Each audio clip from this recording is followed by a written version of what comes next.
आज की स्टोरी हमारे पास आई है झारखंड से, और जिनके साथ यह पूरा हादसा हुआ था वह मुंबई में रहकर एक प्राइवेट जॉब में काम किया करते थे और अपनी शादी के लिए अपने गांव गए थे झारखंड में। और आप जानते हैं कि गांवों के अंदर कई प्रकार की बुरी शक्तियां मौजूद होती है और हम शहर वाले लोग इन चीजों पर यकीन करते नहीं हैं। तो उस लड़के के साथ अपनी खुद की शादी में इतना भयानक हादसा हो जाता है और एक इतनी भयानक एंटिटी उसके पीछे पड़ जाती है कि बड़े से बड़े पंडित भी उसके आगे हार मान लेते हैं।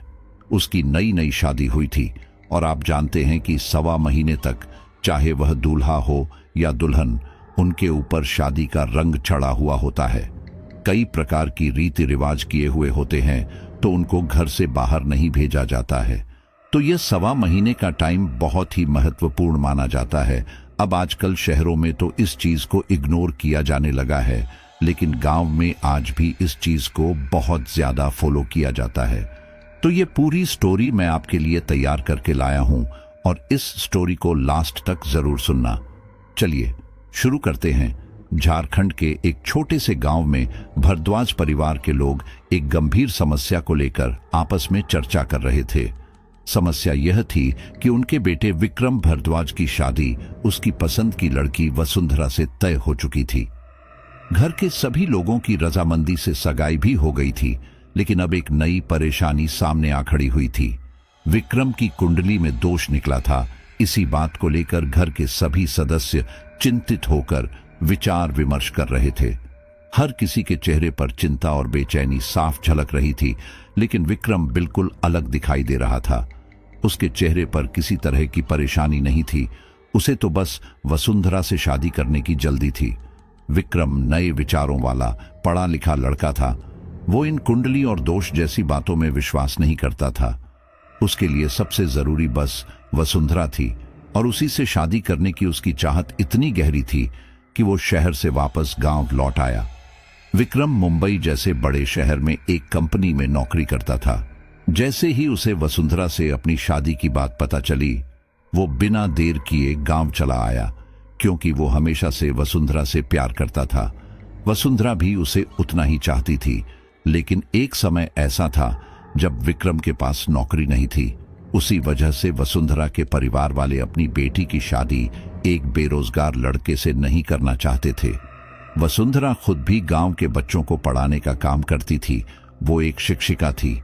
उसी समय विक्रम ने ठान लिया था कि वो वसुंधरा को पाने के लिए कुछ कर दिखाएगा। उसने मन लगाकर पढ़ाई की और आखिरकार उसे मुंबई जैसे शहर में नौकरी मिल गई। वसुंधरा ने भी उस पर भरोसा किया और उसका इंतजार किया।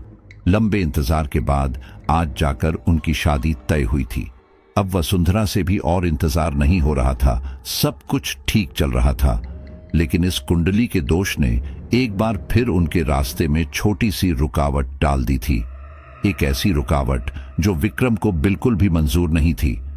भारद्वाज परिवार के लोग अभी भी इसी विषय पर चर्चा कर रहे थे। तभी विक्रम ने बीच में ही बात काटते हुए कहा, अरे बस भी कीजिए, इतनी चिंता करने की जरूरत नहीं है। आज के जमाने में कौन इन कुंडलियों और दोषों पर यकीन करता है।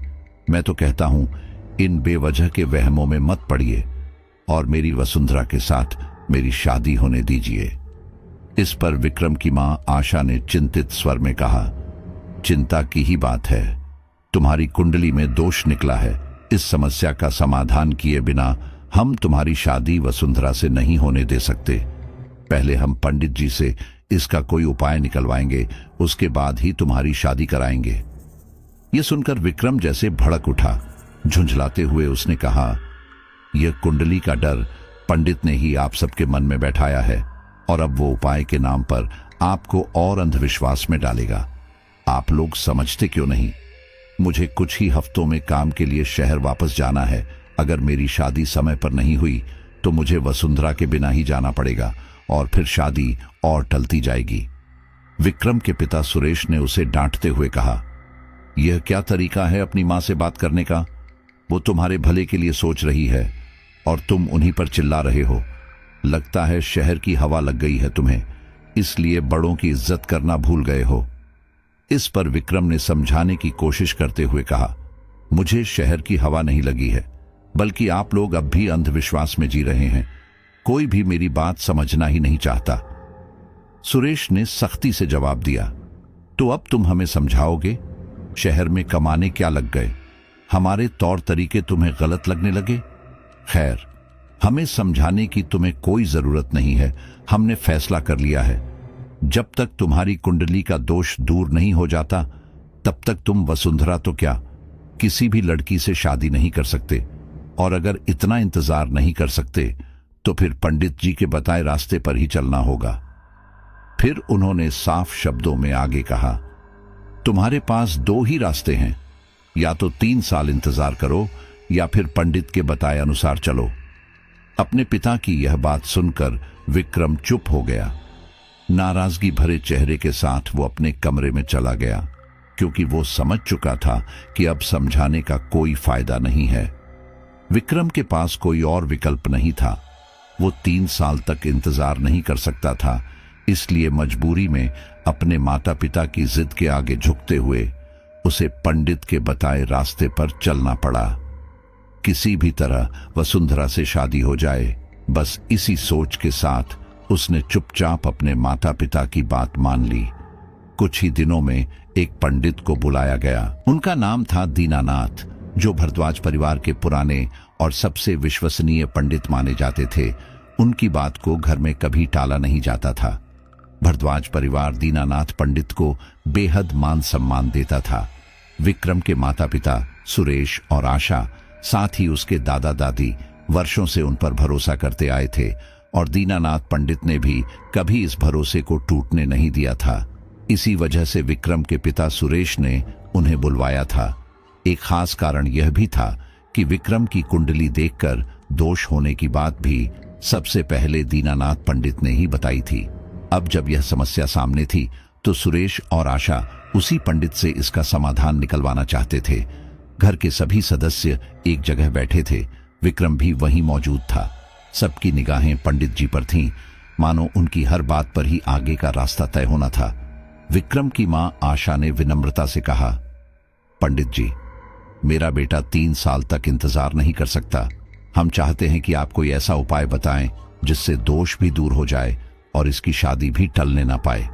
आशा की बात सुनकर पंडित जी कुछ देर सोच में पड़ गए, फिर बोले, हाँ, इसका एक और उपाय है।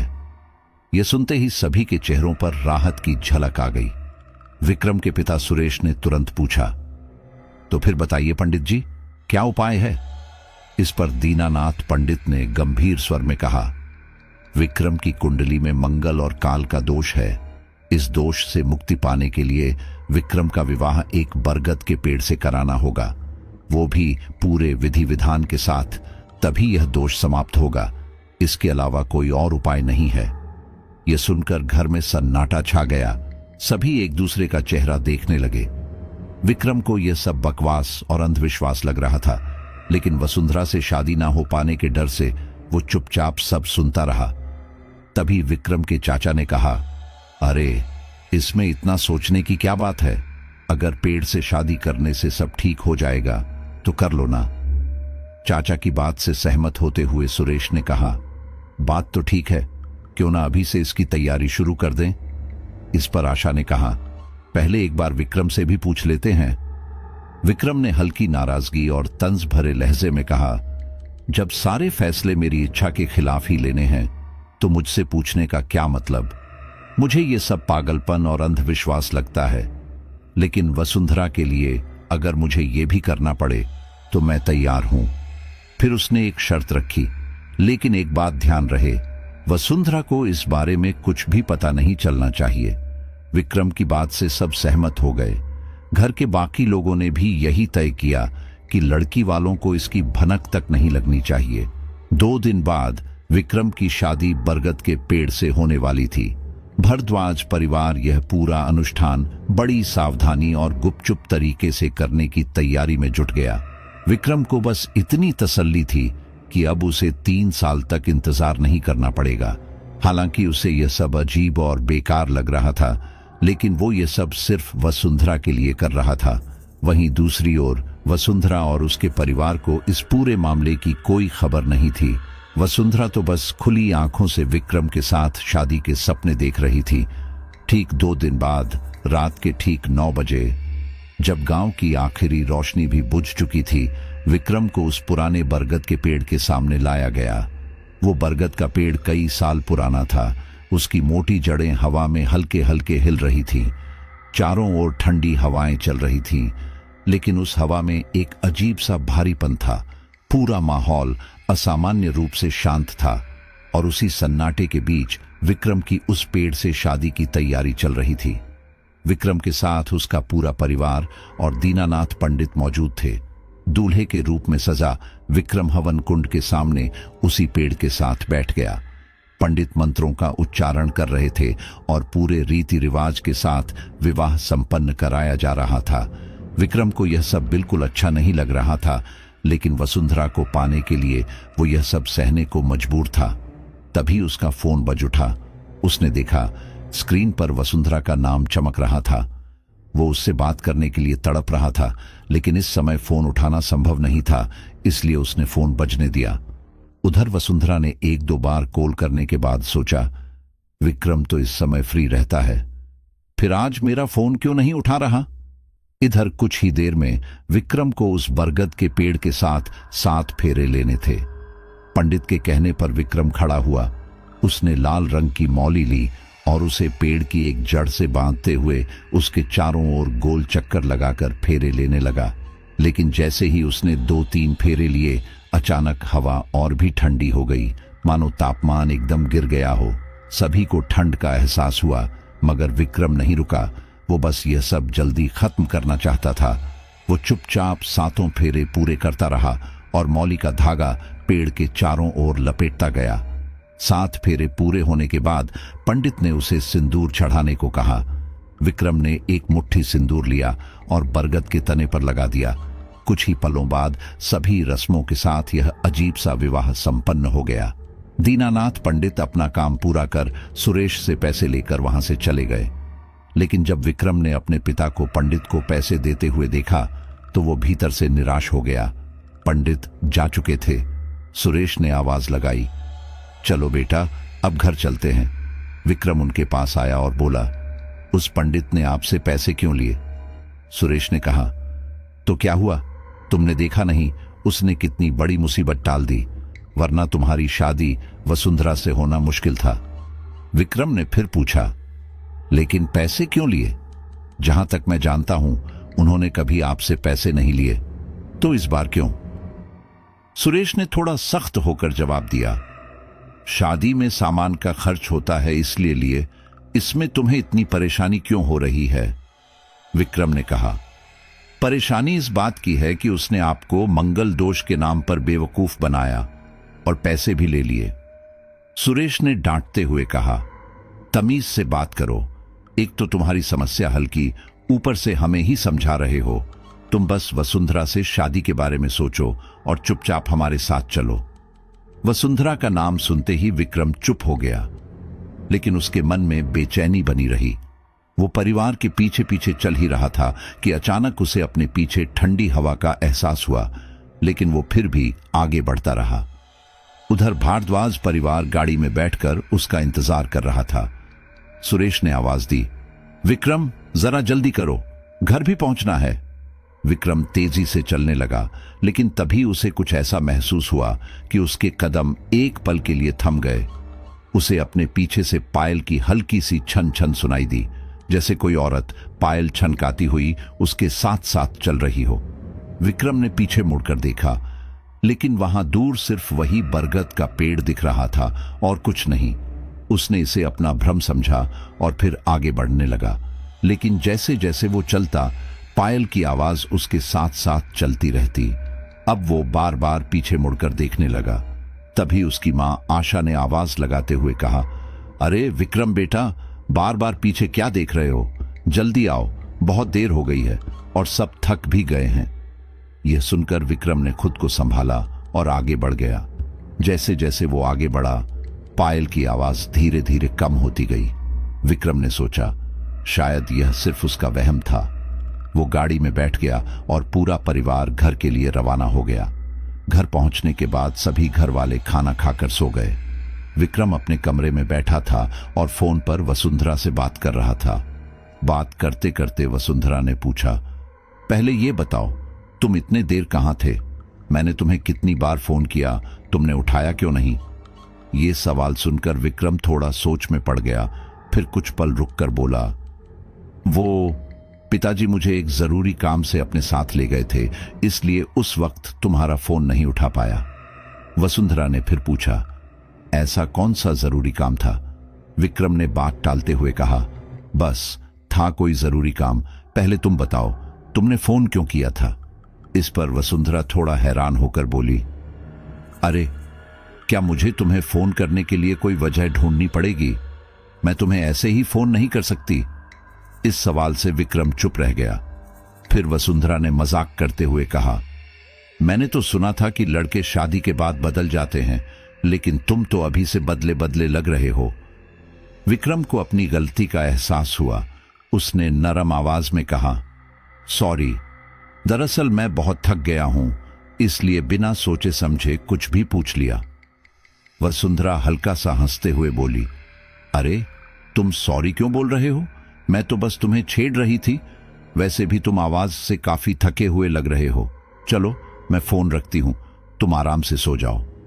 विक्रम ने तुरंत कहा, नहीं, फोन मत रखो, तुम्हारी आवाज सुनकर मेरी सारी थकान दूर हो जाती है। यह सुनकर वसुंधरा शर्माते हुए हंस पड़ी। फिर मुस्कुराते हुए उसने बोला, अब बस कुछ ही दिन बाकी हैं हमारी शादी में, फिर हम हमेशा के लिए एक दूसरे के साथ बंध जाएंगे। ये कहते हुए वो शर्मा गई, लेकिन अगले ही पल उसके चेहरे की मुस्कान धीरे धीरे गायब होने लगी। वो ध्यान से कुछ सुनने लगी।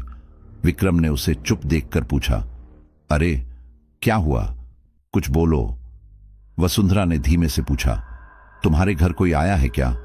विक्रम ने हैरानी से कहा, नहीं तो इस वक्त तो सब घर वाले सो रहे हैं। मैं अपने कमरे में तुमसे बात कर रहा हूं, इस समय कौन आएगा? वसुंधरा फिर कहा, मतलब तुम कमरे में अकेले नहीं हो, कोई तुम्हारे साथ है? यह सुनकर विक्रम चौंक गया। ये क्या कह रही हो? मैं अपने कमरे में अकेला हूं, तुम ऐसा क्यों बोल रही हो?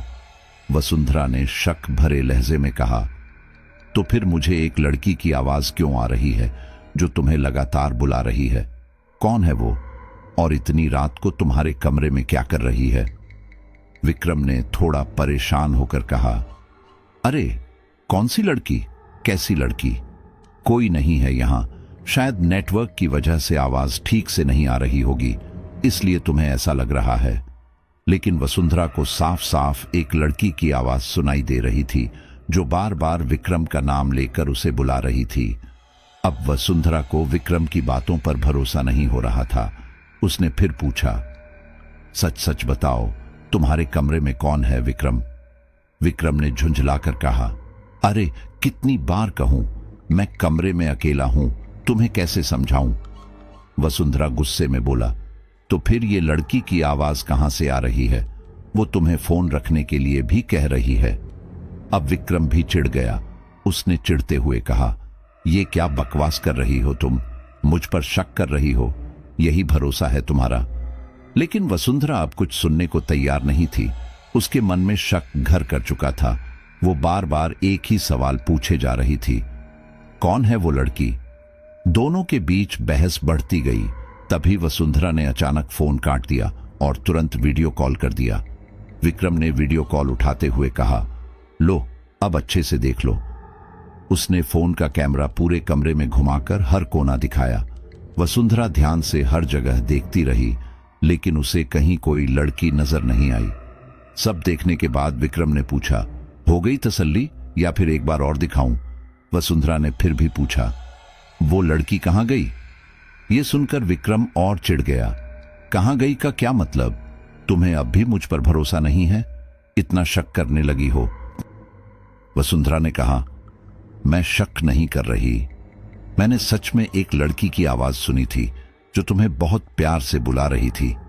विक्रम, फोन रखो और बस मेरी बात सुनो। अब बताओ, ये सब सुनकर मुझे शक कैसे नहीं होता? विक्रम ने उसे समझाते हुए कहा, मुझे नहीं पता तुम्हें क्या सुनाई दिया, लेकिन मैं कसम खाकर कहता हूं, मैं कमरे में अकेला हूं। और रही बात किसी लड़की की, तो वो कौन है? क्या तुम्हें सच में लगता है कि मैं तुम्हें धोखा दूंगा? तुम जानती हो मैं तुमसे कितना प्यार करता हूं और तुम मुझ पर ऐसा इल्जाम लगा रही हो। ये कहते कहते विक्रम की आंखें नम हो गईं और उसकी आवाज भर्रा गई। वसुंधरा से ये देखा नहीं गया। उसने तुरंत कहा, अच्छा सॉरी, मैंने तुम्हें गलत समझा। अब से मैं तुम पर कभी शक नहीं करूंगी। ये कहते हुए उसने अपने दोनों कान पकड़ लिए। वसुंधरा के इस अंदाज पर विक्रम मुस्कुरा दिया और बात वहीं संभल गई। इसके बाद दोनों काफी देर तक वीडियो कॉल पर बातें करते रहे। लेकिन उस रात के बाद सब कुछ धीरे धीरे बदलने लगा। हर रात विक्रम को अपने कमरे में किसी की मौजूदगी का एहसास होने लगा। जब भी वो वसुंधरा से फोन पर बात करके सोता, उसे अपने सीने पर किसी के ठंडे हाथों का स्पर्श महसूस होता। कभी चूड़ियों की खनक उसके कानों में गूंजती, तो कभी पायल की छन छन उसकी नींद तोड़ देती। लेकिन जैसे ही वो आंखें खोलकर चारों ओर देखता, उसे अपने अलावा कमरे में कोई नजर नहीं आता। साथ ही हर रात उसे सपने में एक खूबसूरत लड़की दिखाई देती और उसके पास आकर बैठती। मगर आंख खुलने के बाद विक्रम सब भूल जाता। विक्रम ने इन बातों पर ज्यादा ध्यान नहीं दिया, क्योंकि शादी की तारीख करीब आ रही थी और उसकी खुशी का ठिकाना नहीं था। इसी खुशी में उसने इन अजीब घटनाओं को नजरअंदाज कर दिया। कुछ दिनों बाद हल्दी और मेहंदी की रस्में शुरू हो गईं। वसुंधरा और विक्रम के घरों में शादी का माहौल छा गया। नाच गाना, हंसी खुशी हर तरफ फैल गई। हर कोई बेहद खुश नजर आ रहा था और पूरे उत्साह के साथ धूमधाम से शादी की तैयारियों में जुटा हुआ था। हल्दी की रस्म शुरू हो चुकी थी। घर में हर तरफ हंसी मजाक, रिश्तेदारों की चहल पहल और ढोल की आवाज गूंज रही थी। विक्रम पीले कुर्ते में सजा धजा सबके बीच बैठा हल्दी लगवाने के लिए तैयार था। उसके दोस्त भी उसके आसपास खड़े मस्ती कर रहे थे। इसी बीच उसकी मां आशा अपने बेटे को हल्दी लगाने आगे बढ़ी। जैसे ही उन्होंने विक्रम के गले पर हल्दी लगाने के लिए हाथ बढ़ाया, उनका हाथ अचानक वहीं ठहर गया। उनकी नजर विक्रम के गले पर जम गई। गले के नीचे किसी लड़की के होंठों के हल्के लाल निशान साफ दिखाई दे रहे थे और सीने पर नाखूनों की खरोंचें भी। ये देखते ही आशा का चेहरा सख्त हो गया। उन्होंने धीमी आवाज में कहा, अभी शादी भी नहीं हुई और तू वसुंधरा के साथ ये सब कर बैठा। थोड़ा तो शर्म, लिहाज और मर्यादा रखता। मां की ये बात सुनकर विक्रम चौंक उठा। मां, आप ये क्या कह रही हैं? आशा ने धीमे लेकिन सख्त स्वर में कहा, मैं कुछ नहीं कह रही। तेरे गले और सीने पर ये निशान खुद सब बता रहे हैं। अगर किसी और ने देख लिया ना, तो बात का बतंगड़ बन जाएगा। जल्दी से इसे छुपा ले। यह कहते हुए उन्होंने हाथ में हल्दी ली और उन निशानों पर लगा दी, ताकि किसी की नजर न पड़े। विक्रम की समझ में कुछ नहीं आ रहा था। उसने हैरानी से पूछा, मां, आप किस निशान की बात कर रही हैं? कौन से निशान? आशा ने झुंझलाकर कहा, तेरी वसुंधरा के दिए हुए ये खरोंच और होंठों के निशान। तुम दोनों कुछ दिन भी खुद पर काबू नहीं रख सकते थे क्या? ऐसे मौके पर दूल्हा दुल्हन नहीं मिलते। यह सुनकर विक्रम और भी हैरान रह गया। क्या वसुंधरा के दिए हुए निशान? मां, हम दोनों कई दिनों से मिले ही नहीं हैं। बस रात को फोन पर बात होती है और आप हम पर ऐसा इल्जाम लगा रही हैं। यह सुनते ही आशा के चेहरे का रंग उड़ गया। क्या तुम वसुंधरा से नहीं मिले? तो फिर ये निशान किसने दिए? इस सवाल पर विक्रम चुप हो गया। उसकी आंखों में डर साफ दिखाई देने लगा। आशा के मन में एक अनजानी घबराहट दौड़ गई। उन्हें साफ महसूस हो रहा था कि कुछ बहुत गलत हो रहा है, कुछ ऐसा जो बिल्कुल भी सामान्य नहीं था। उन्होंने फिर धीरे से पूछा, सच सच बता, ये निशान किसके हैं? कहीं किसी और लड़की के साथ तू? उनकी बात पूरी होने से पहले ही विक्रम ने बीच में रोक दिया। मां, आगे एक शब्द भी मत कहिए। मैं वसुंधरा को धोखा देने के बारे में सोच भी नहीं सकता। मुझे नहीं पता ये निशान मेरे शरीर पर कैसे आए, लेकिन मैंने कुछ नहीं किया। अपने बेटे की आंखों में सच्चाई देखकर आशा को यकीन हो गया कि मामला कुछ और ही है और बहुत गंभीर है। तब विक्रम ने उन्हें बताया कि पिछले कुछ दिनों से उसके साथ अजीब घटनाएं हो रही हैं। हर रात मुझे ऐसा लगता है जैसे कोई मेरे आसपास मौजूद है। मैं जब भी सोता हूं तो कोई मेरे चेहरे पर अपने लंबे बाल फेरता है। चूड़ियों और पायल की आवाज मुझे सोने नहीं देती, और हर रात सपने में एक लड़की आती है, मेरे पास बैठती है, मेरा हाथ पकड़कर कहती है, मैं तुम्हें किसी और का होने नहीं दूंगी, बहुत जल्द तुम्हें अपने साथ ले जाऊंगी, तुम सिर्फ मेरे हो। इतना कहकर वो मेरे और करीब आ जाती है, लेकिन सुबह होते ही मुझे सब धुंधला सा याद रहता है। अपने बेटे की ये बातें सुनकर आशा की आंखों में डर उतर आया।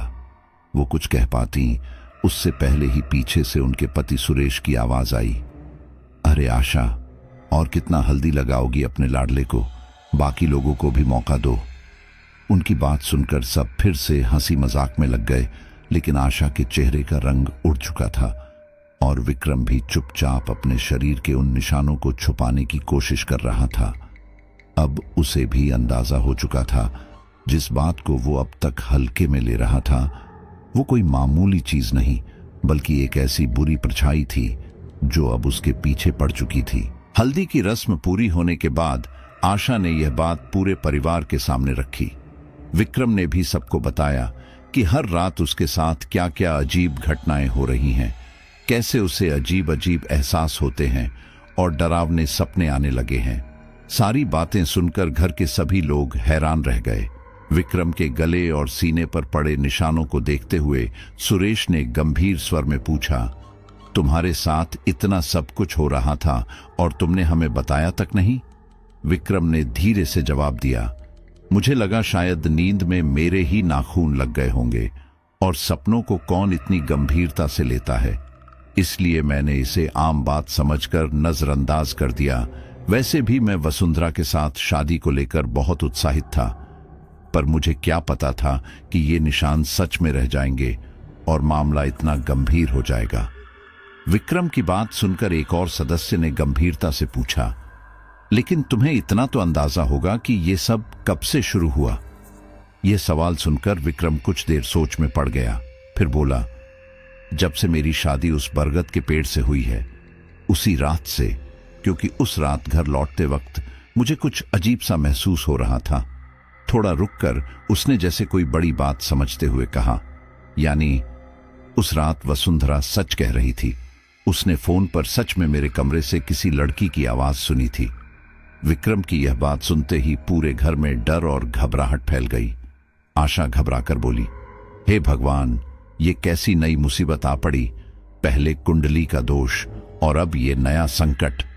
इस पर विक्रम झुंझलाते हुए बोला, देख लिया ना उस पंडित की बातों में आने का नतीजा?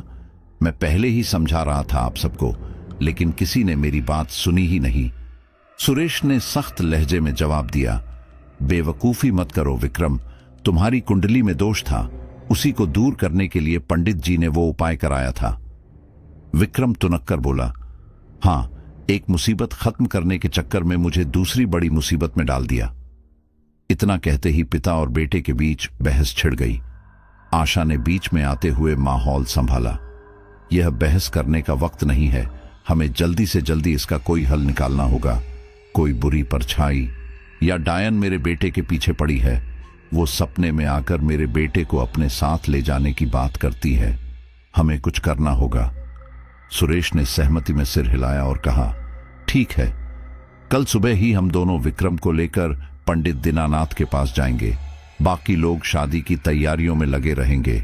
अगर हम सब साथ गए तो लोगों को शक हो जाएगा, इसलिए सिर्फ मैं और आशा ही विक्रम को लेकर जाएंगे। विक्रम ने तुरंत विरोध करते हुए कहा, नहीं, मुझे अब उस पंडित पर बिल्कुल भरोसा नहीं रहा, उसी ने मुझे इस मुसीबत में डाला है।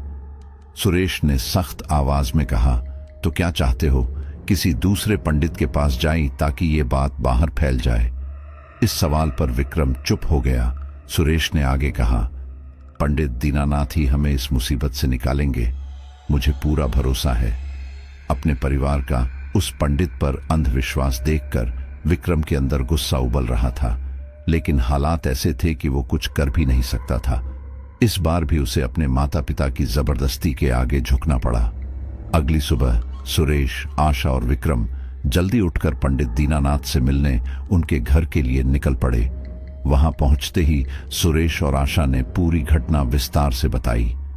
विक्रम ने भी अपनी बीती रातों का हाल सुनाना शुरू किया।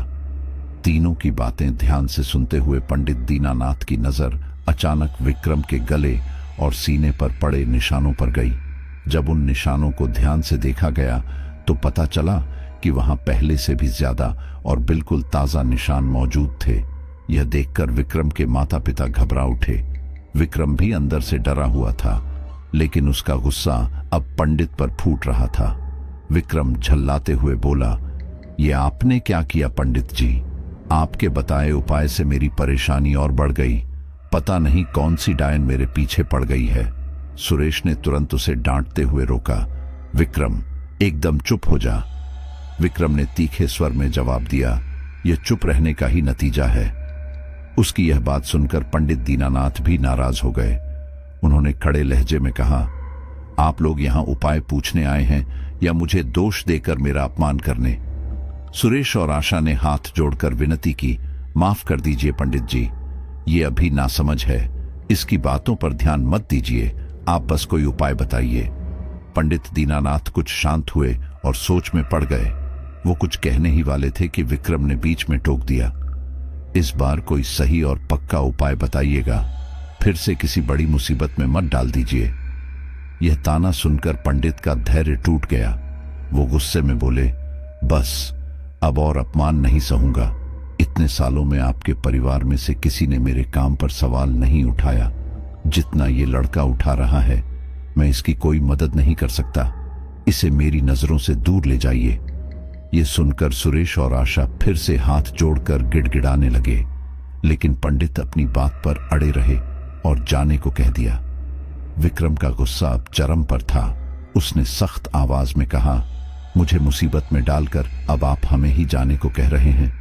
ठीक है, हम चले जाएंगे, लेकिन मैं सबको बता दूंगा कि आपने मेरी शादी उस बरगद के पेड़ से करवाई थी और उसके बाद मेरे साथ क्या हुआ। यह धमकी सुनते ही पंडित दीनानाथ का रवैया नरम पड़ गया। विक्रम आगे बोला, नाराज तो मुझे होना चाहिए आपसे, आपकी गलती है, उसे सुधारिए, वरना मैं सबको सच बता दूंगा, चाहे मेरी शादी ही क्यों ना टूट जाए। अब पंडित सच में घबरा गए और मदद करने को तैयार हो गए। कुछ देर बाद माहौल थोड़ा शांत हुआ। पंडित दीनानाथ विक्रम के पास आए, उसके माथे पर हाथ रखा और ध्यान लगाने लगे। थोड़ी देर बाद आंखें खोलकर उन्होंने कहा, हमारा शक सही था, कोई डायन इसके पीछे पड़ी है और वो उसी बरगद के पेड़ से आई है। वो आगे कुछ कहने ही वाले थे कि रुक गए। आशा ने बेचैनी से पूछा, कौन है वो और मेरे बेटे से क्या चाहती है? पंडित ने कांपती आवाज में कहा, वो अपना पति चाहती है। यह सुनकर तीनों सन्न रह गए। विक्रम ने हैरानी से पूछा, क्या मतलब? अगर उसे अपना पति चाहिए तो वो मेरे पीछे क्यों पड़ी है? पंडित ने नजरें झुकाते हुए कहा, क्योंकि उसके पति तुम ही हो। मैंने अनजाने में तुम्हारी शादी उसी डायन से करवा दी है और अब वो तुम्हें अपने साथ ले जाए बिना नहीं जाएगी। ये सुनते ही सुरेश और आशा के पैरों तले जमीन खिसक गई। विक्रम ने सिर पकड़ लिया। सुरेश घबराकर बोला, ये आपने क्या कर दिया पंडित जी? मेरे बेटे की शादी एक डायन से करवा दी। पंडित ने सफाई देते हुए कहा, मुझ पर सारा दोष मत डालो सुरेश, उस पेड़ को चुनने में तुम्हारी भी गलती थी। सुरेश ने अपनी गलती मानते हुए कहा, हां, गलती हुई मुझसे, लेकिन हर फैसला आपसे पूछकर ही लिया था। आपने खुद उस पेड़ को देखा था, आप पंडित हैं, आपको ऐसी शक्तियों का एहसास होना चाहिए था, फिर आपको कैसे पता नहीं चला? इससे पहले कि पंडित कुछ जवाब देते, विक्रम फिर भड़क उठा, वाह पंडित जी, पेड़ देखकर सब ठीक लगा, लेकिन उसमें डायन का वास है, ये नहीं समझ आया। आपकी इसी गलती की वजह से मैं इस मुसीबत में फंसा हूं, अब आप ही मुझे इससे निकालेंगे। पंडित का चेहरा पीला पड़ चुका था। वो घबराते हुए बोले, जब मैंने पहली बार उस पेड़ को देखा मुझे कुछ भी असामान्य महसूस नहीं हुआ, वो एक साधारण पेड़ ही लगा। आशा ने विनती की, अब जो भी हो गया उसका उपाय बताइए और हमारे बेटे को बचाइए। पंडित ने गंभीर स्वर में कहा, मैं कोशिश तो करूंगा, लेकिन पूरा भरोसा नहीं दे सकता। वो डायन बहुत शक्तिशाली है। बेहतर होगा कि आप किसी और ज्ञानी पंडित से भी सलाह लें। लेकिन विक्रम ने तुरंत बात काटते हुए कहा, 2 दिन बाद मेरी शादी वसुंधरा से है। मेरे पास समय नहीं है इधर उधर भटकने का। जो भी करना है आपको ही करना होगा। आखिरकार पंडित दीनानाथ को उसकी बात माननी पड़ी, लेकिन उनके चेहरे पर अब भी डर साफ झलक रहा था। पंडित जी ने कहा, आप लोग अभी जाइए, मैं कल आपको बुलाऊंगा। यह कहकर उन्होंने उन तीनों को वहां से भेज दिया। ऐसा नहीं था कि दीनानाथ पंडित को कोई ज्ञान नहीं था या उन्हें किसी अदृश्य शक्तियों का आभास नहीं होता था। दरअसल दीनानाथ पंडित का नाम पूरे गांव में फैल चुका था। दूर दूर से लोग अपनी समस्याओं का समाधान कराने उनके पास आने लगे थे, कभी हवन पूजा के लिए तो कभी किसी संकट का उपाय जानने के लिए। इन सब कार्यों के बदले उन्हें अच्छा धन भी मिलने लगा था। इसी कारण उनके पास समय की कमी रहने लगी थी। जल्दबाजी में उन्होंने उस बरगद के पेड़ को ठीक से देखा ही नहीं और ध्यान भटकने के कारण उन्हें किसी भी अदृश्य शक्ति का आभास नहीं हो पाया। यह दीनानाथ पंडित की पहली और सबसे बड़ी गलती थी। एक ऐसी गलती जिसे सुधारना शायद अब उनके बस में नहीं था। जब दीनानाथ पंडित ने विक्रम के माथे पर हाथ रखकर ध्यान लगाया तो उन्हें धुएं के बीच एक लड़की का चेहरा दिखाई दिया। उनकी आंखें बंद थीं, फिर भी वो छवि उन्हें बिल्कुल स्पष्ट दिख रही थी। उस लड़की की आंखों में भयंकर क्रोध था और विक्रम को पाने की जिद। यह दृश्य देखकर दीनानाथ पंडित के मन में भय समा गया। उन्हें अपनी गलती का एहसास हो चुका था। वो समझ गए थे कि वो डायन बहुत शक्तिशाली है। वो भले ही एक ज्ञानी पंडित थे, लेकिन उनके पास इतनी बड़ी विद्या नहीं थी कि वो अकेले उस खतरनाक शक्ति का सामना कर सकें। फिर भी वो पीछे नहीं हट सकते थे, क्योंकि विक्रम उन्हें सबके सामने उजागर करने की धमकी दे चुका था। दीनानाथ गहरी सोच में डूब गए कि अब इसका उपाय कैसे निकाला जाए। तभी उन्हें अपने गुरु का ध्यान आया। बिना समय गंवाए वो अपने गुरु शिवानंद के पास पहुंचे और उन्हें पूरी बात बता दी। गुरु शिवानंद की आयु लगभग 60 वर्ष थी। गुरु शिवानंद ने उनकी सारी बातें ध्यान से सुनी। कुछ देर मौन रहने के बाद उन्होंने कहा, अनजाने में ही सही, लेकिन तुमने उस लड़के को बहुत बड़े संकट में डाल दिया है। जल्दबाजी में किया गया कोई भी कार्य सही परिणाम नहीं देता।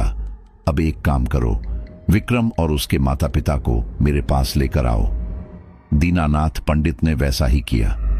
अगली सुबह वो विक्रम और उसके माता पिता को गुरु शिवानंद के पास ले आए। विक्रम के गले पर बने निशानों को ध्यान से देखते हुए गुरु शिवानंद ने गंभीर स्वर में कहा, वो डायन हो या आत्मा, तुम्हारी उससे शादी हो चुकी है, इसलिए अब मैं भी तुम्हारा उससे पीछा नहीं छुड़ा सकता। यह सुनकर विक्रम घबरा गया और बोला, तो फिर इसका हल क्या है? गुरु शिवानंद ने शांत स्वर में उत्तर दिया, मुझे उस डायन से बात करनी होगी और तुम्हें उसके साथ समझौता करना होगा, तभी वो तुम्हें छोड़ सकती है। इसके लिए हमें उसी बरगद के पेड़ के पास जाना होगा और उसे बुलाना होगा। गुरु शिवानंद की बात सुनकर सभी पहले से ही परेशान थे, लेकिन अब भी एक आखिरी उम्मीद उनके दिलों में साहस बनाए हुए थी। शाम ढलते ही विक्रम अपने माता पिता और गुरु शिवानंद के साथ उसी बरगद के पेड़ के नीचे पहुंच गया। उस पेड़ की लंबी हवा में झूलती जटाई सबके दिलों में एक अजीब सी सिहरन पैदा कर रही थी। गुरु शिवानंद ने पहले से ही हवन कुंड की व्यवस्था कर रखी थी। उन्होंने हवन कुंड में अग्नि प्रज्वलित की और उसके सामने बैठकर मंत्रों का जाप शुरू कर दिया। पीछे खड़े विक्रम के माता पिता घबराए हुए सब कुछ देख रहे थे, जबकि विक्रम उसी हवन कुंड के सामने पेड़ के नीचे बैठा था। शाम का अंधेरा अब चारों ओर पूरी तरह फैल चुका था। उस गहराते अंधेरे में हवन कुंड की अग्नि ही थोड़ी बहुत रोशनी दे रही थी। उसी हल्की रोशनी में अचानक एक अजीब सी हलचल महसूस होने लगी। अचानक विक्रम के शरीर में तेज झटका लगा। यह देखकर उसके माता पिता बुरी तरह घबरा गए। तभी गुरु शिवानंद ने सख्त लहजे में कहा, आखिर आ ही गई तू विक्रम के शरीर में। यह सुनते ही विक्रम ने धीरे धीरे अपना सिर उठाया। उसकी आंखें पूरी तरह सफेद हो चुकी थीं और वो दांत भींचकर गुस्से से गुरु शिवानंद को घूरने लगा। यह दृश्य देखकर उसके माता पिता सहम गए। वो अपने बेटे के पास भागकर जाने ही वाले थे कि गुरु शिवानंद ने उन्हें रोकते हुए कहा, दूर रहो, पीछे हट जाओ तुम दोनों, क्योंकि इस समय जो तुम्हारे सामने बैठा है वो तुम्हारा बेटा नहीं है। इस वक्त उस डायन ने इसके शरीर पर कब्जा कर लिया है। मुझे उससे बात करने दो, बीच में मत आओ। यह सुनकर वो दोनों वहीं ठिठक गए और डर के मारे दूर खड़े सब कुछ देखने लगे। गुरु शिवानंद ने फिर ऊंची आवाज में पूछा, कौन है तू? अपना नाम बता। इस पर विक्रम के मुंह से भारी और डरावनी आवाज निकली, मैं यामिनी हूं, जो अब विक्रम की पत्नी बन चुकी है। बता, क्यों बुलाया तूने मुझे? गुरु शिवानंद ने शांत लेकिन दृढ़ स्वर में कहा, तुझसे समझौता करने के लिए बुलाया है, बोल, करेगी समझौता? विक्रम के शरीर से फिर वही भारी आवाज आई, कैसा समझौता और किस कीमत पर? गुरु शिवानंद बोले, तुझे जो चाहिए वो मिलेगा, बदले में तुझे विक्रम को हमेशा के लिए छोड़ना होगा।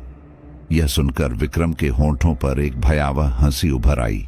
वो बोला, लेकिन मुझे तो विक्रम ही चाहिए और तू मुझसे उसे छोड़ने की बात कर रहा है। गुरु शिवानंद ने कहा, विक्रम के अलावा कुछ भी मांग सकती है। इस पर वो जोर से हंसी और बोली, अब तू मेरी इच्छाएं पूरी करेगा। मैं यामिनी हूं, जो चाहे कर सकती हूं, मेरी ताकत का तुझे अंदाजा भी नहीं है। गुरु शिवानंद ने गंभीर स्वर में उत्तर दिया, तभी तो तुझसे समझौता करने आया हूं, तुझे पति चाहिए ना?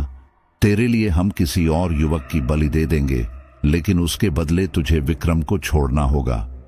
यह सुनकर विक्रम के भीतर से गूंजती आवाज और भी क्रोधित हो गई। मुझे क्या समझ रखा है तूने? विक्रम मेरे पति हैं, मैं उन्हें पूर्ण रूप से स्वीकार कर चुकी हूं, मुझे उनके अलावा कोई नहीं चाहिए। तभी विक्रम के माता पिता हाथ जोड़कर रोते हुए बोले, हमारे बेटे को छोड़ दे, हम पर दया कर।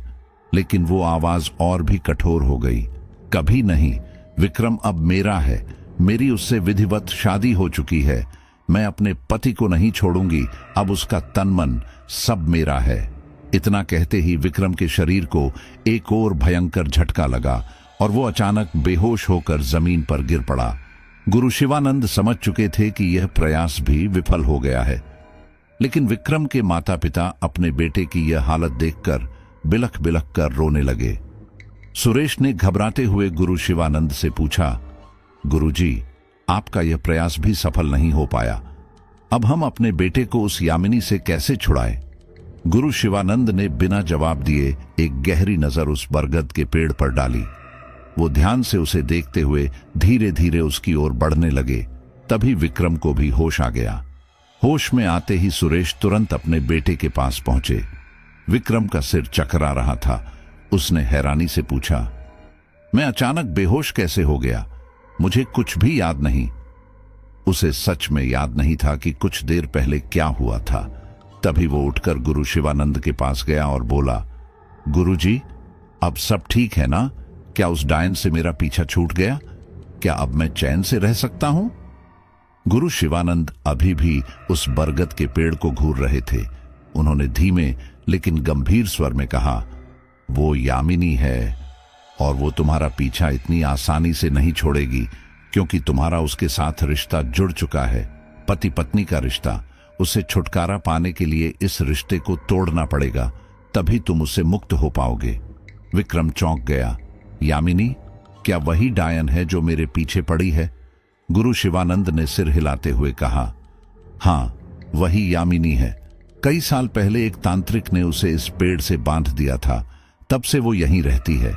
लेकिन आश्चर्य की बात यह है कि इतने सालों में उसने किसी को नुकसान नहीं पहुंचाया। शायद वो किसी सही मौके का इंतजार कर रही थी। अब तक उसने किसी को चोट नहीं पहुंचाई है।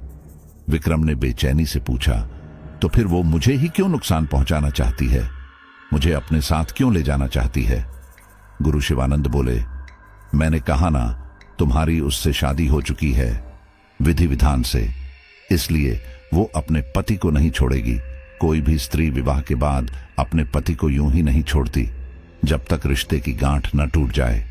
गुरुजी की बात सुनकर सभी उलझन में पड़ गए। विक्रम के माता पिता ने पूछा, गुरुजी, आप कहना क्या चाहते हैं? जरा साफ साफ बताइए। गुरु शिवानंद ने समझाते हुए कहा, पति पत्नी का रिश्ता एक धागे की तरह होता है जिसमें एक गांठ बंधी होती है। जब तक वो गांठ खुल नहीं जाती तब तक रिश्ता नहीं टूटता। फिर उन्होंने विक्रम की ओर देखते हुए कहा, तुम्हें यामिनी से मुक्त होने के लिए वही गांठ तोड़नी होगी जो तुमने इस पेड़ के चारों ओर 7 फेरे लेते हुए बांधी थी। यह सुनते ही विक्रम और उसके माता पिता को सब याद आ गया। कैसे विक्रम ने मौली का धागा लेकर पेड़ के चारों ओर 7 फेरे लिए थे और आखिर में एक गांठ बांध दी थी। अब विक्रम को गुरुजी की बात पूरी तरह समझ आ गई थी।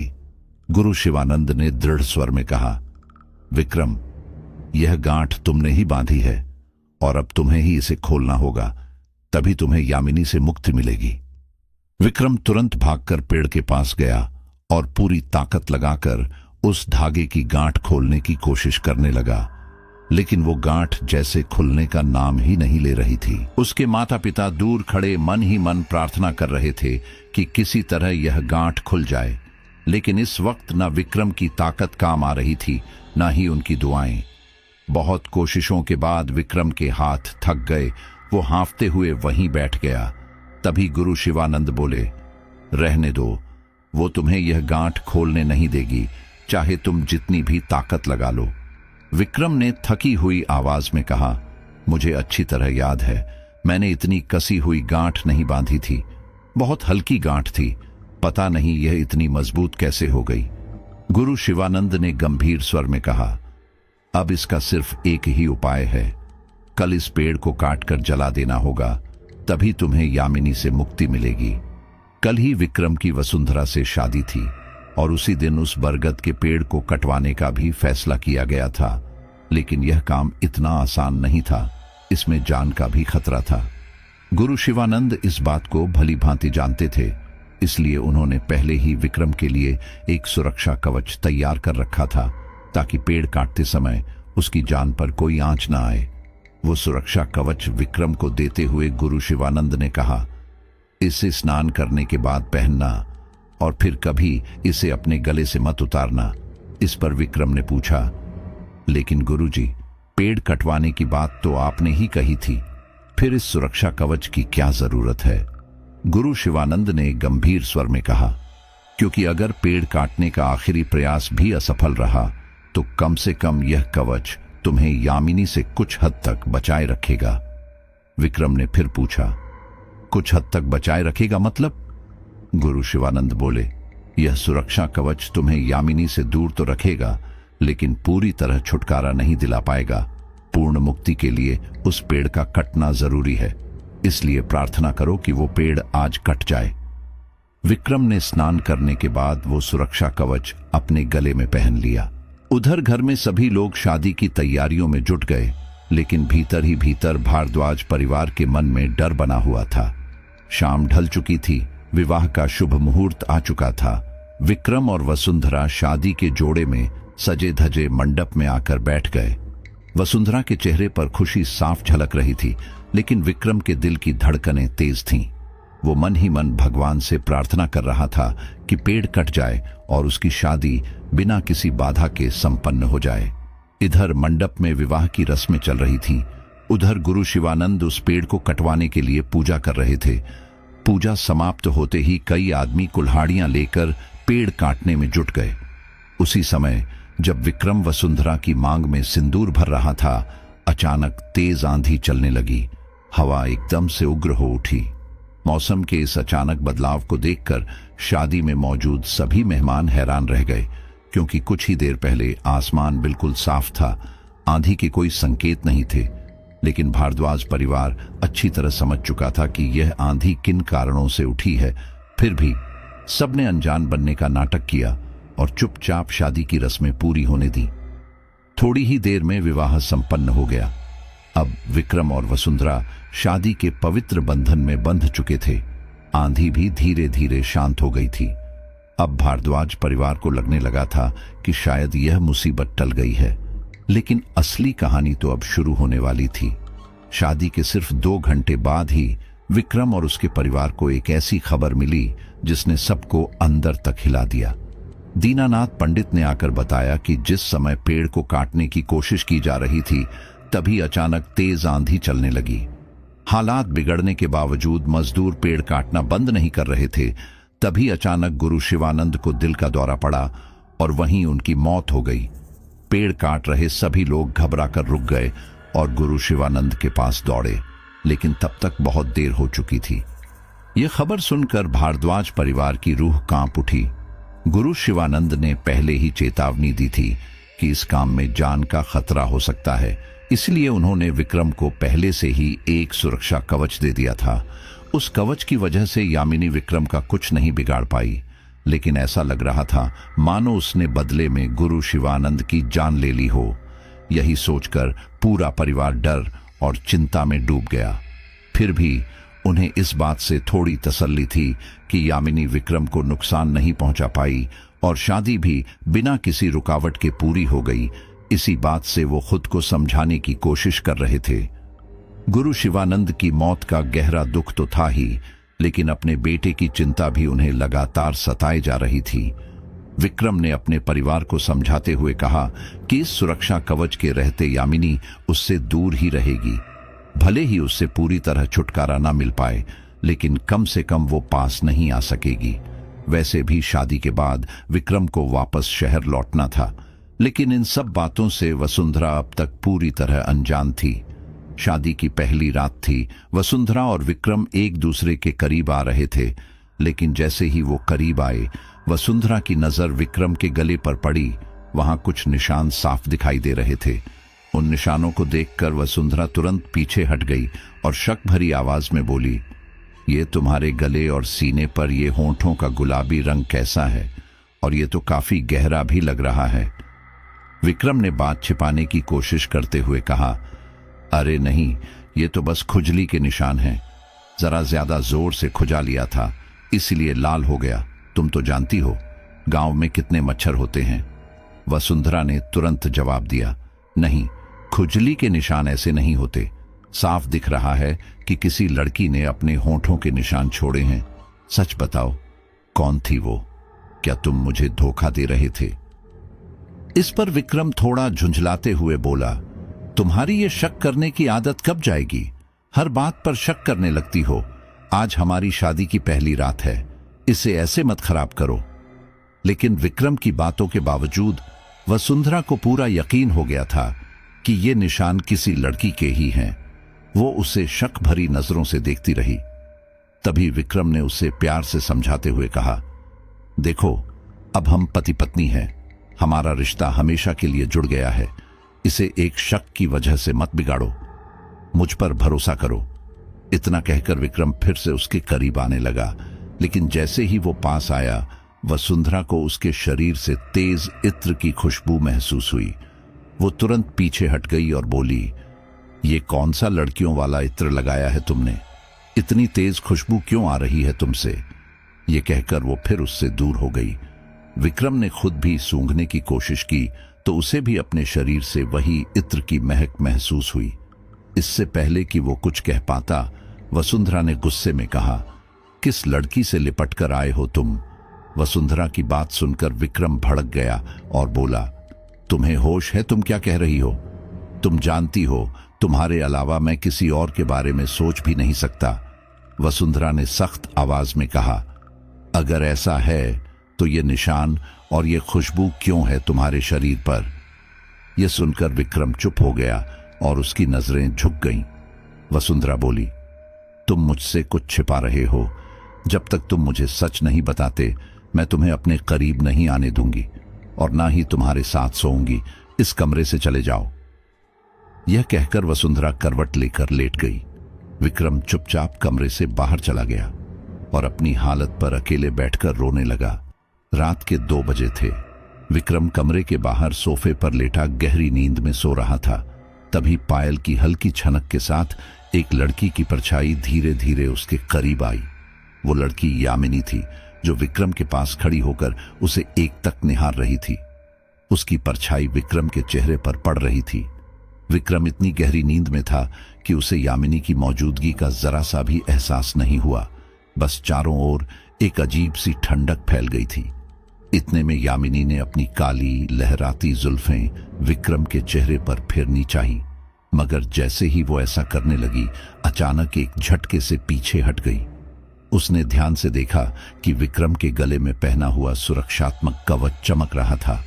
उसी चमकती रोशनी ने उसे विक्रम के पास आने से रोक दिया। यामिनी धीमे स्वर में बुदबुदाई, अरे नहीं, अब तो मैं विक्रम के करीब नहीं आ पाऊंगी। लेकिन यामिनी इतनी आसानी से हार मानने वाली नहीं थी।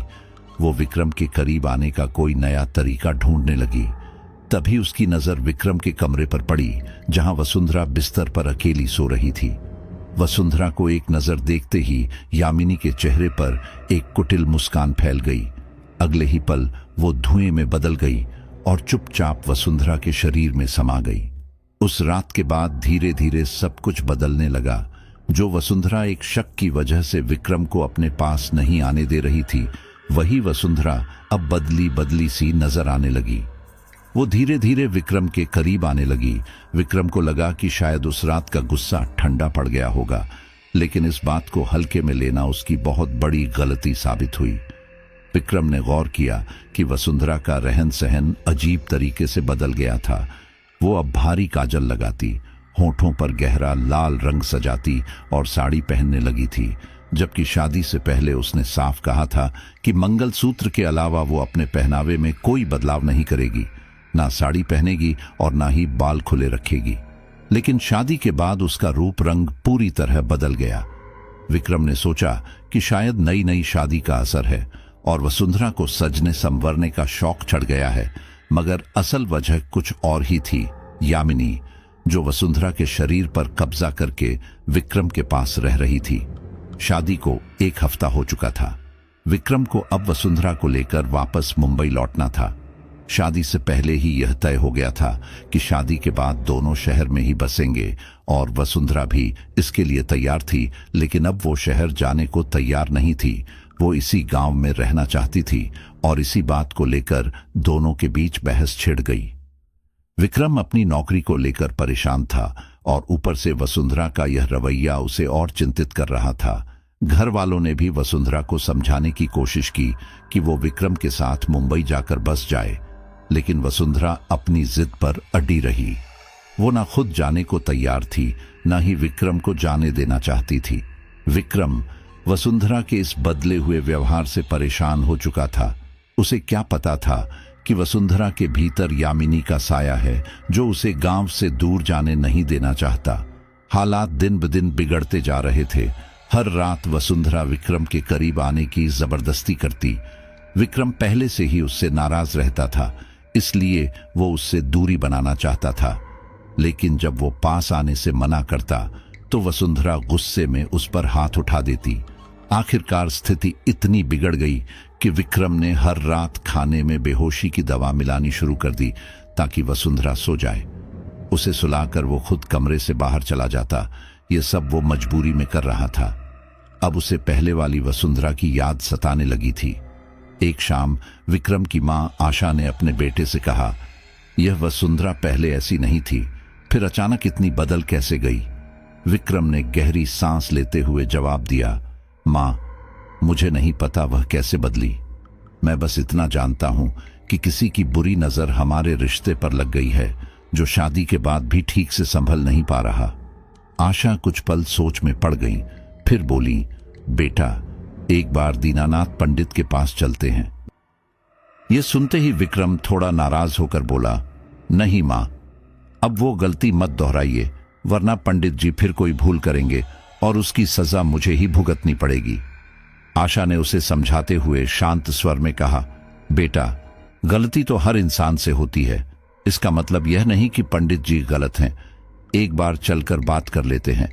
कम से कम हमें यह तो पता चले कि वसुंधरा के साथ क्या हुआ है और यह नई परेशानी क्यों खड़ी हो गई है। मां की बात सुनकर विक्रम भी सोच में पड़ गया और आखिरकार मान गया कि एक बार जाकर पूछ लेना चाहिए। अपने सवालों के जवाब पाने के लिए विक्रम आशा के साथ पंडित दीनानाथ के पास पहुंचा और एक एक करके सारी बात बताने लगा। सब कुछ सुनने के बाद पंडित जी गहरी सोच में डूब गए। कुछ देर बाद उन्होंने गंभीर स्वर में कहा, लगता है यह सब यामिनी करवा रही है। शायद उससे अभी तक पूरी तरह छुटकारा नहीं मिला है, इसलिए वो ऐसा कर रही है। विक्रम ने हैरानी से पूछा, लेकिन मेरे गले में तो सुरक्षा कवच है, उसके रहते वो मेरे पास आ भी नहीं सकती। जब वो पास ही नहीं आ सकती तो यह सब कैसे करवा रही है? पंडित जी ने हल्की मुस्कान के साथ कहा, तुम अभी बहुत नासमझ हो। वो एक डायन है, सीधे तुम्हारे पास नहीं आ सकती, लेकिन किसी जीवित इंसान के शरीर में प्रवेश करके तुम्हारे करीब आ सकती है। यह सुनकर विक्रम घबरा गया और बोला, क्या आपका मतलब है कि यामिनी ने वसुंधरा के शरीर पर कब्जा कर लिया है, इसलिए वो ऐसा व्यवहार कर रही है?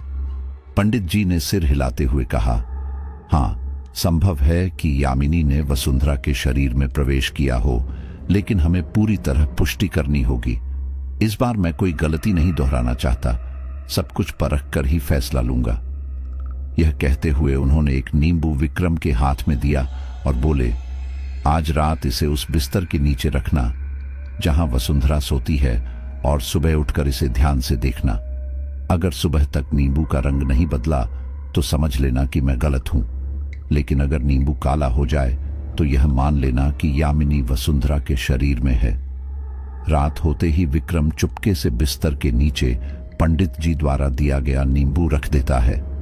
अगली सुबह वो किसी बहाने से कमरे में जाता है ताकि नींबू को देख सके। सुबह हो चुकी थी, लेकिन वसुंधरा अभी भी गहरी नींद में थी। विक्रम दबे पांव कमरे में दाखिल हुआ। जैसे ही वो नीचे झुका और बिस्तर के नीचे से नींबू निकाला, उसका दिल तेजी से धड़कने लगा। जैसे ही उसने नींबू को ध्यान से देखा, उसकी आंखें डर से फैल गईं। नींबू का रंग पूरी तरह काला पड़ चुका था। घबराहट में विक्रम के हाथ से नींबू छूटकर जमीन पर गिर गया। उसी पल वसुंधरा की नींद खुल गई। सामने विक्रम को इस हालत में देखकर वो कुछ पल के लिए उलझन में पड़ गई। फिर उसकी नजर जमीन पर पड़े काले नींबू पर गई और उसी क्षण वसुंधरा के भीतर छिपी यामिनी सब कुछ समझ गई। वो विक्रम की तरफ कुटिल मुस्कान के साथ देखने लगी। उसकी वो डरावनी मुस्कान देखकर विक्रम सहम गया और धीरे धीरे पीछे हटने लगा। वो जैसे ही कमरे से बाहर निकलने की कोशिश करने लगा, वसुंधरा के एक इशारे पर दरवाजा अपने आप बंद हो गया। अब विक्रम पूरी तरह घबरा चुका था। वो डरते हुए दरवाजा खोलने की कोशिश करने लगा। वसुंधरा मुस्कुराते हुए बोली, तो आखिर तुम्हें सच का पता चल ही गया। इतना कहते ही उसकी मुस्कान और भी भयावह हो गई। विक्रम ने हाथ जोड़कर विनती की, मेरी वसुंधरा का शरीर छोड़ दो। इस पर वसुंधरा बोली, पहले तुम वो सुरक्षा कवच अपने गले से उतार कर फेंक दो। विक्रम ने दृढ़ता से कहा, तुम मुझे कभी हासिल नहीं कर सकती। मैं सिर्फ वसुंधरा का हूं और उसे ही तन मन से अपनी पत्नी मानता हूं, इसलिए मैं ये सुरक्षा कवच कभी नहीं उतारूंगा। विक्रम की ये बात सुनकर वसुंधरा बौखला उठी। उसने गुस्से में दहाड़ते हुए कहा, ठीक है, अगर तेरी यही जिद है तो मैं तेरी आंखों के सामने ही वसुंधरा की जान ले लूंगी। ये कहते ही उसने अपने ही हाथों से अपना गला दबाना शुरू कर दिया। ये दृश्य देखकर विक्रम बुरी तरह घबरा गया। वो दौड़कर वसुंधरा को बचाने पहुंचा, लेकिन उसकी पकड़ इतनी मजबूत हो चुकी थी कि विक्रम चाहकर भी कुछ नहीं कर पा रहा था। वो अपनी आंखों के सामने वसुंधरा को मरते हुए नहीं देख सकता था। आखिरकार हार मानते हुए उसने अपने गले से सुरक्षा कवच उतार दिया। जैसे ही कवच उतरा, अचानक वसुंधरा के शरीर से सफेद धुआं निकला और सीधा विक्रम के शरीर को चीरता हुआ पार हो गया। उसी पल विक्रम बेहोश होकर जमीन पर गिर पड़ा। कुछ ही क्षणों बाद वसुंधरा को होश आ गया। जब उसने विक्रम को अपने सामने बेहोश पड़े देखा तो वो घबरा गई। उसने तुरंत घर वालों को आवाज लगाई और विक्रम के पास आकर उसे होश में लाने की कोशिश करने लगी। धीरे धीरे घर के बाकी लोग भी वहां इकट्ठा हो गए। सभी मिलकर विक्रम को होश में लाने की कोशिश करने लगे, लेकिन कोई असर नहीं हुआ। घबराकर उन्होंने तुरंत एक स्थानीय डॉक्टर को बुलवाया। डॉक्टर ने जांच की, लेकिन वो भी यह समझ नहीं पाया कि विक्रम बेहोश कैसे हुआ और उसे होश क्यों नहीं आ रहा। अब घर के बाकी लोग अंदर ही अंदर सब समझ चुके थे कि मामला क्या है, लेकिन वसुंधरा इन सब बातों से अनजान बस विक्रम की हालत देखकर फूट फूट कर रो रही थी। अचानक वसुंधरा की नजर जमीन पर पड़े काले नींबू पर पड़ी। वसुंधरा अपने आंसू पोंछते हुए उस नींबू को उठाकर देखने लगी। इससे पहले कि वो कुछ समझ पाती, तभी पीछे से आशा की घबराई हुई आवाज आई। यह उसी डायन का काम है, वो मेरे बेटे विक्रम को ले जाएगी, कोई बचाओ मेरे बेटे को। यह सुनकर वसुंधरा अपनी सास आशा की तरफ मुड़ी और सवाल करते हुए पूछा, कौन डायन विक्रम को ले जाएगी?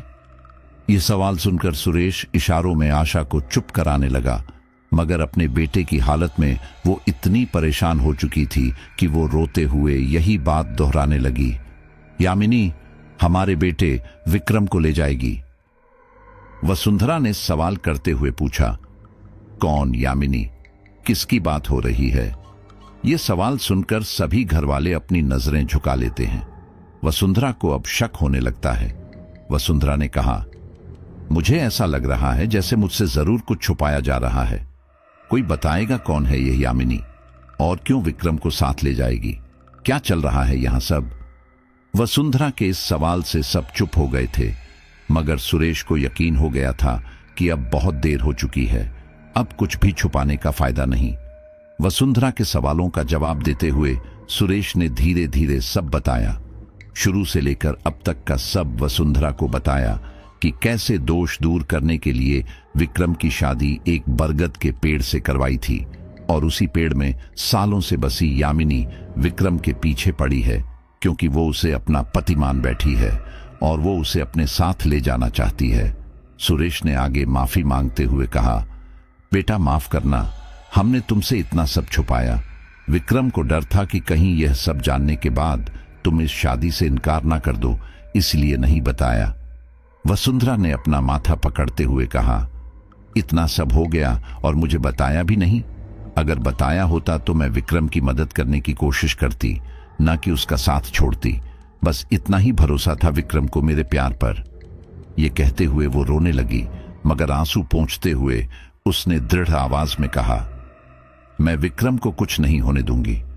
वो यामिनी चाहे जितनी भी बड़ी डायन क्यों ना हो, मैं उसे विक्रम को नहीं ले जाने दूंगी। ये कहते ही वो अकेले उसी बरगद के पेड़ के लिए निकल गई। उसके पीछे पीछे विक्रम के पिता सुरेश भी उसे रोकने के लिए आने लगे, मगर वसुंधरा के कदम रुकने का नाम नहीं ले रहे थे। उसकी आंखों में डर नहीं, बल्कि यामिनी के लिए क्रोध दिखाई दे रहा था। पीछे से आते हुए सुरेश ने आवाज लगाते हुए कहा, वसुंधरा बेटा रुक जा, मत जा उस पेड़ के पास। वो यामिनी बहुत खतरनाक है, तू उसका सामना नहीं कर पाएगी। लेकिन वसुंधरा आगे बढ़ती गई। थोड़ी देर आगे चलते हुए वसुंधरा उसी बरगद के पेड़ के सामने आकर खड़ी हो गई और गुस्से भरी नजरों से देखते हुए कहा, यामिनी छोड़ मेरे पति को, अगर तूने उसे कुछ किया तो मैं यह तेरा पेड़ जला दूंगी। मैं नहीं डरती तुझसे, समझी तू? इतना कहते ही अचानक ठंडी तेज हवाएं चलने लगी। इतने में सुरेश भी पीछे पीछे आ पहुंचा। सुरेश ने कहा, वसुंधरा चल यहां से। ये बोलते हुए जैसे ही वो उसे लेने आगे बढ़ा, उसी पल वसुंधरा ने अपने ससुर को हाथ के इशारे से रोकते हुए कहा, वहीं ठहरिए, मैं अकेले ही यामिनी का सामना करूंगी, फिर चाहे मेरी जान ही क्यों ना चली जाए। सुरेश ने समझाते हुए कहा, लेकिन बेटा तू अकेले क्या कर लेगी? इस पर वसुंधरा ने कहा, आपको मेरी मदद करनी चाहिए, ना कि हार मानकर मुझे यहां से ले जाना चाहिए। सुरेश ने कहा, पर मैं तेरी मदद कैसे करूं? वसुंधरा ने कहा, आप मेरी मदद कीजिए इस पेड़ को जलाने में। हो सके तो आग का इंतजाम कीजिए, अगर नहीं कर सकते तो आप कृपया यहां से जाइए। वसुंधरा अपनी जिद पर अड़ी हुई थी। सुरेश ने डरते हुए पूछा, कहीं तू यामिनी से समझौता तो नहीं करने आई है? इस पर वसुंधरा ने कहा, हां, मैं अपनी जान का सौदा करके विक्रम की जान बचाऊंगी, अब यही रास्ता है। यह कहते ही वो दोबारा पेड़ की तरफ मुड़ी और यामिनी को पुकारने लगी। सुरेश अब घबरा चुका था, तभी उसे कुछ ख्याल आया और वो वहां से तुरंत कुछ लेने चला गया। इतने में वसुंधरा उस पेड़ के नजदीक आकर उस बंधी हुई मौली को तोड़ने की कोशिश करने लगी, लेकिन तेज हवा के कारण धूल मिट्टी उसकी आंखों में घुस रही थी, जिसके कारण उससे मौली नहीं खुल रही थी। तभी कुछ ही देर में सुरेश आग लगाने का सामान लेकर आ गया और वसुंधरा से कहा, बहू उस पेड़ से पीछे हट। ये कहते हुए उसने पेड़ पर पेट्रोल छिड़क दिया। वसुंधरा भी अपने ससुर की मदद करने लगी। मगर तभी तेज आंधी चली और अचानक यामिनी दोनों के सामने प्रकट हो गई। वो गुस्से से दोनों को घूरने लगी और गरजते हुए बोली, चले जाओ यहां से, वरना अंजाम बहुत बुरा होगा। इस पर वसुंधरा ने कहा, नहीं जाएंगे, तुम विक्रम को होश में लाओ और उसका पीछा छोड़ दो। इस पर यामिनी ने कहा, पति है वो मेरा, 7 फेरे लिए थे उसने। इस पर वसुंधरा ने कहा, 7 फेरे नहीं थे, उसकी मजबूरी थी और तू उसकी मजबूरी का फायदा उठा रही है। विक्रम मेरा पति है और तू मुझे उससे छीन नहीं सकती। वसुंधरा अपनी बातों में यामिनी का ध्यान अपनी तरफ खींच रही थी और उसी मौके का फायदा उठाकर सुरेश ने माचिस से एक तीली जलाई और उसे जलाते ही वो जली हुई तीली पेड़ पर फेंक दी, जिससे एक चिंगारी कुछ ही पलों में आग में बदल गई। उस पेड़ के जलते ही यामिनी के बदन से आग की लपटें उठने लगीं और वो तड़पते हुए चिल्लाने लगी। दोनों अपनी आंखों से यामिनी को आग में भस्म होता हुआ देख रहे थे और कुछ ही पलों में वो बरगद का पेड़ पूरी तरह जल गया और यामिनी उसी आग में भस्म हो गई। वसुंधरा की एक बहादुरी ने विक्रम की जान जाते जाते बचा ली और साथ ही यामिनी से छुटकारा भी दिला दिया। दोनों हंसी खुशी एक साथ रहने लगे। तो साथियों, उम्मीद करता हूं कि स्टोरी आपको काफी पसंद आई होगी। और जैसा मैंने शुरू में बताया कि गांवों में ऐसी एंटिटीज ही कई जगह पर मौजूद होती है। अब काफी लोग यह कहेंगे, यार जो गांव के अंदर इतनी सारी भयानक चीज होती है तो वह शहरों में क्यों नहीं होती? तो देखो, शहर जो होते हैं वह बहुत ज्यादा विकसित हुए होते हैं और कितनी भी भयानक और बुरी एंटिटी या कोई बुरी शक्ति क्यों ना हो, यह तो आप जानते हैं कि वह ज्यादा लोगों के सामने नहीं आना चाहती। उसे सुनसान जगह, वीरान इलाका जहां कोई रोशनी ना हो, कम लोग हो, वह इस जगह पर ज्यादा मिलती है। और शहरों में आजकल इतना ज्यादा शोर शराबा और लाइट्स वगैरह होती है कि इनको अपनी प्रॉपर रहने की जगह नहीं मिल पाती है। तो उनके लिए गांव आज भी सबसे सेफ जगह है। हालांकि शहरों में भी यह चीज अटैक करती है, लेकिन वह अलग अलग एंटिटी के ऊपर डिपेंड करता है। चलिए अपने साथियों को धन्यवाद करते हैं। शर्मिला राव यूपी, सनी दास, प्रीति चिडार, प्रज्वल पटेल, माया वर्मा, अतुल शर्मा, मधु सिंह, सिला सोमेर नीदरलैंड, रुबीना सूरत। मिलते हैं अगली स्टोरी पर।